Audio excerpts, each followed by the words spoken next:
Здравствуйте! Зачем затачивать ножи фрез мотоблока и как это влияет на разложение сорняков? Какой мотоблок лучше купить, каким легче работать? И на что способен гибридный мотоблок? Вот на эти вопросы постараюсь дать короткие ответы, а также отвечу, почему долго не было видео на канале и какие планы. Но обо всем по порядку. С выходом видео под названием «Как правильно собрать фрезу мотоблока», которое набрало более 500 000 просмотров, разгорелась дискуссия, точить или не точить ножи фрез мотоблока. В связи с тем, что основная часть техники сейчас китайская, а ножи фрезы изготовлены без термической обработки, жало режущей части ножа имеет толщину более 2 мм, и обычно напильник берет его как масло, логично ножи заточить хотя бы один раз перед началом первой фрезеровки нового мотоблока. Пожалейте его, он дольше вам прослужит. Затачивать нужно только край режущей части и быстрым проходом болгарки или другого заточного инструмента, чтобы не перегреть его. А после нескольких гектаров фрезеровки ножи сами будут затачиваться. А теперь обоснование тех мотоблочников, которые говорят, что ножи фрез не надо затачивать. Якобы тупые ножи не будут размножать сорняк, а вытаскивать его на поверхность. Но в этом не могу согласиться полностью. Есть наглядный пример. При фрезеровке участка после рапса и при разработке целинного участка даже заточенные ножи не всегда корни режут, а наматывают на фрезу. Так что заточка ножей — это, друзья, не главное. А лучший вариант, когда на участке минимум сорняков. Кстати, как опыт есть уже у меня нескольких лет назад, от многолетних сорняков я избавился, используя гербициды.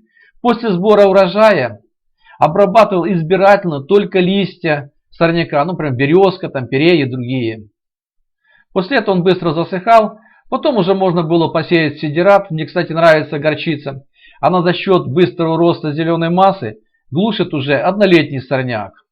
А потом все это запахиваю в зиму. А весной фрезерую. Вот на этом участке весной этого года, перед началом фрезеровки, в основном только лишь растения сидиратов. Это горчица или рапс. Плохая была схожесть семян в прошлом году, и они проросли только к весне. Так что в таких случаях точно не надо мне бояться размножения сорняка, от острых фрез это будет только лишь органика. А теперь о мотоблоках. Какой же лучше купить? Мне часто спрашивают в комментариях. Мотоблоки такого плана или же ременным приводом в любом случае будут облегчать труд при разработке почвы. А если ножи фрез будут острые, а участок не запущенный, почва не тяжелая, то можно смело докупать еще по секции фрез и увеличивать ширину культивации. И что характерно, при добавлении дополнительных секций мотоблок идет почти сам, не тонет. Усилия нужно прикладывать минимальные. Проверено, друзья, поверьте. Сейчас на мотоблоке 10 секций. Добавлено по 2 секции с каждой стороны. И ширина фрезеровки сейчас более 1,5 метра. Но все равно к таким мотоблокам нужно приспособиться. Прикладывать небольшие физические усилия. Где прижать, где толкнуть, а где качнуть по сторонам. Но все равно это настоящие помощники. А вот при работе мотоблоков с активной фрезой, независимо от производителя, МТЗ, Моторсич, тяжелый дизельный мотоблок, гибрид, как у меня, усилия прикладываются минимальные, только при маневрах, при разворотах. Мне лично работать с гибридом намного легче, это одно удовольствие. Поверьте, есть чем сравнивать.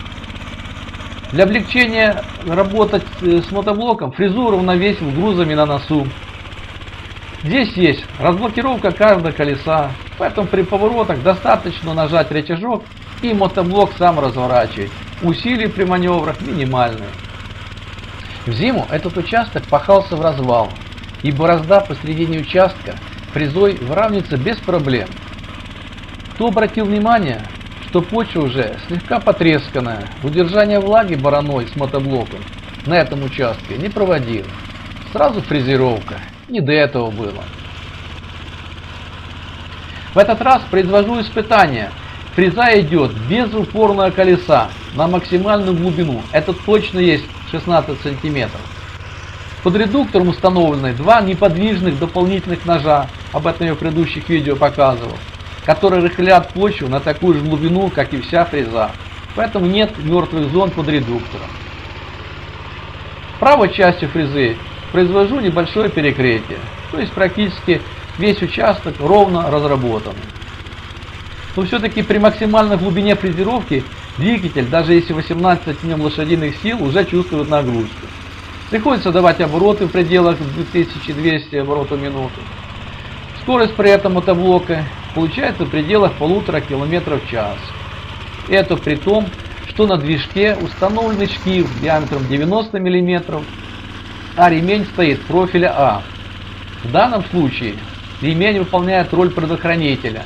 Если фреза нарвется на препятствие, ремень обязательно пробуксует. А вот так, отдыхая, без напряга, завершая фрезеровку участка для посадки овощей, в том числе и картофеля размерами с банан. В прошлом сезоне видели уборку этого сорта.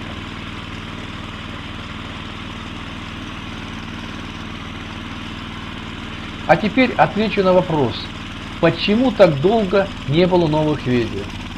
Причина многим известна. В Украине война, гибнут люди, все разрушается. В первые моменты войны ракетой поврежден дом, где жили мои сваты. Это в десятках километров от столицы. Воздушные тревоги и сирены о пуске российских ракет не прекращаются и сейчас. И какая их следующая цель? Вопрос. А погреб с автоматической вентиляцией для хранения овощей сейчас служит бомбоубежищем. Так что не до видео в такие времена. А еще приходится от последствий ковида отбиваться. Надеюсь, вы меня понимаете. Как нужен настоящий мир. Но выращивание урожая никто не отменял. Будем работать, насколько будут возможности. В планах видео о картофеле, который вырастает размерами с банан. Выращиваем перец с перьями. Есть и новинки техники. Так что, кому интересно, до встречи на канале. До свидания.